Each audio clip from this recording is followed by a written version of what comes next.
Hi, this video is for Tu B'Shavat, and I'd like to wish all my fellow Earth-based Jewish viewers happy Tu B'Shavat, happy Jewish Earth Day. So, this video I was going to talk about, I have discussed my interpretation of Judaism and why I think that at its true core, Judaism is not about humans being special or different from the rest of creation, but is about the whole earth being equally sacred in the eyes of God. How the sad fact is that there are still a lot of Jews and Christians and Muslims who take the human-centered approach to monotheism. I really hope that one day Tu B'Shavat, is one of the holidays, if not the holiday, that leads monotheists to really stop and think and eventually no longer see their own species as dominating the world. Now, so I just wanted to say that that you have a lot of monotheists, Jewish, Christian, and Muslim now, who'll say that, oh, they still care about plants and animals and rocks and the entire earth. They just now they think that human beings are still more important or still more special, and but however are in a position as caregivers of the natural environment. And they have this idea that they need that the rest of creation needs humans to take care of it, or else it could be destroyed. And then they say that if humans pollute the rest of the creation, then they're not, they're abusing their position as caregiver. The problem with this is that it still implies that humans are in charge. It still implies human arrogance and human superiority, and that's still not cool. So my take on it is I do believe humans are special, but not in the way that human-centered monotheism says it is. See, I'm otherkin, furry, and therian, and I'm hoping that someday I can get a tail implant. And of course, only a human can do that. In the wild, any non-human animal who loses their tail can't use technology to get the tail back. As sadly, the veterinarians are still not able to do that, but there are veterinarians right now working on veterinary research so that they could one day reattach tails to domestic or captive animals who lost tails in accidents and stuff. There are also people currently working on tail implants for humans as well. Now, no other pure non-human animal in the wild would be capable of doing that. So in this way, humans are special in that in that we can potentially make ourselves more than just human, make ourselves another species, make the interspecies age come and make it great, and make it better than it used to be in the Stone Age when there was no technology or modern medicine, rather than just keep the interspecies age ended and make humans even more superior, which is sadly what I think that human-centered monotheists still want to do.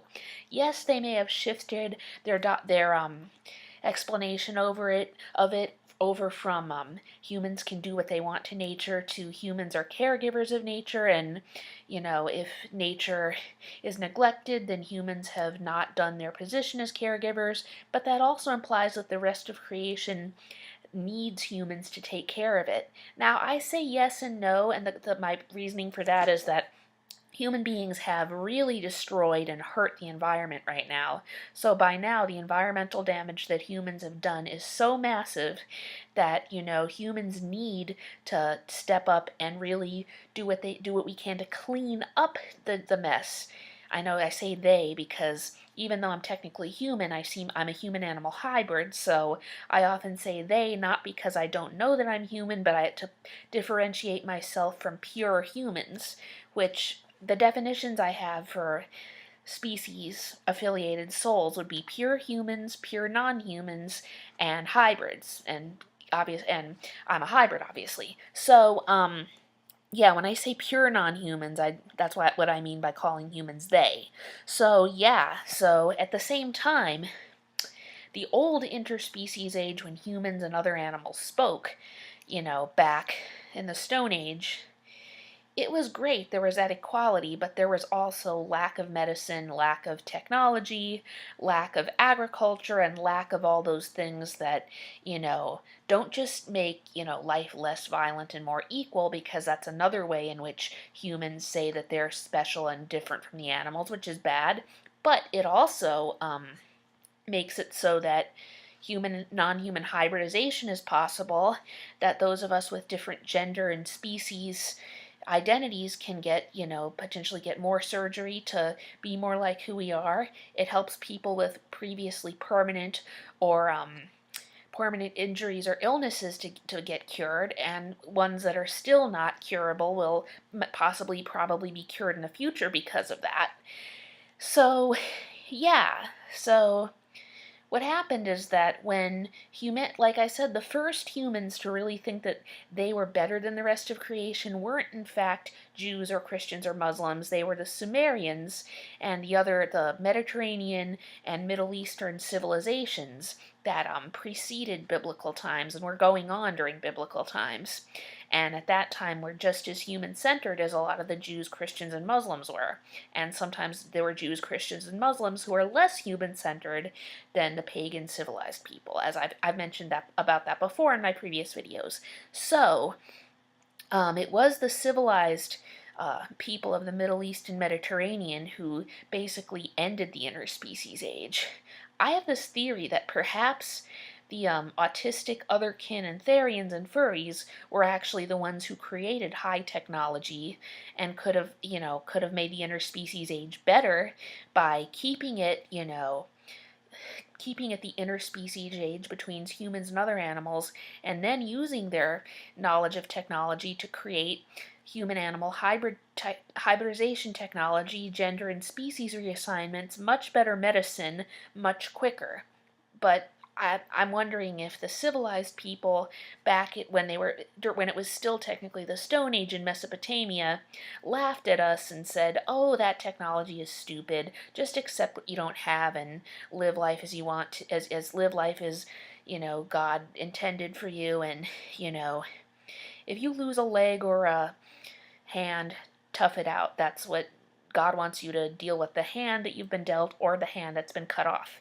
So, however, then it was the same civilized people who later stole our technology, the high technology that we invented, not to end the interspecies age, not to put humans on a pedestal over other life, but to actually equalize, humanity and other life, and to make the interspecies age better. But instead, the civilized people the civilized neurotypical human-centered people took our technology, and rather than using it to make the interspecies age better, used it to end the interspecies age. And that's when 10,000 years ago, the first civilization was created. This is, of course, not proven facts. This is a theory of mine, but it's a theory of mine and sort of like my own personal mythology that seems to me to make a lot of sense and to have a lot of credibility, given what I've read about human history from an interspecies perspective. So, yeah, and then later on you'd have Jews, Christians, and Muslims who took that philosophy and then really, amplified it, especially with Christians. So, although not all Christians, I know that. So, I'm really hoping that here on Tu B'Shavat, any Jewish person who watches this video and is human-centered, I hope that you really reconsider your view on, humanity being a caregiver or an exploiter of the rest of creation. And even if you see humanity as a caregiver, but you still see humanity as special, as the only animal made in God's image, and other animals and plants and stones as not, or fungi even, and you see humanity as this the most special creation of God who could love him, like no other animal can, as opposed to the whole earth loving him.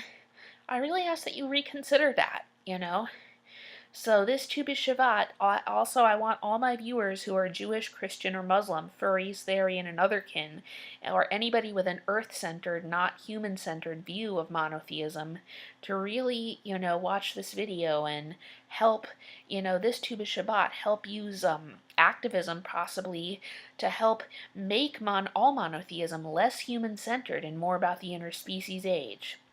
Now, some of you might be wondering, why are you an omnivore then? Why aren't you a vegan? I'm going to sometime tackle that subject in another video, and that is a pretty sticky, thorny subject that I'll try to explain as much as I can, because that is kind of controversial, but I personally don't see omnivorism as bad.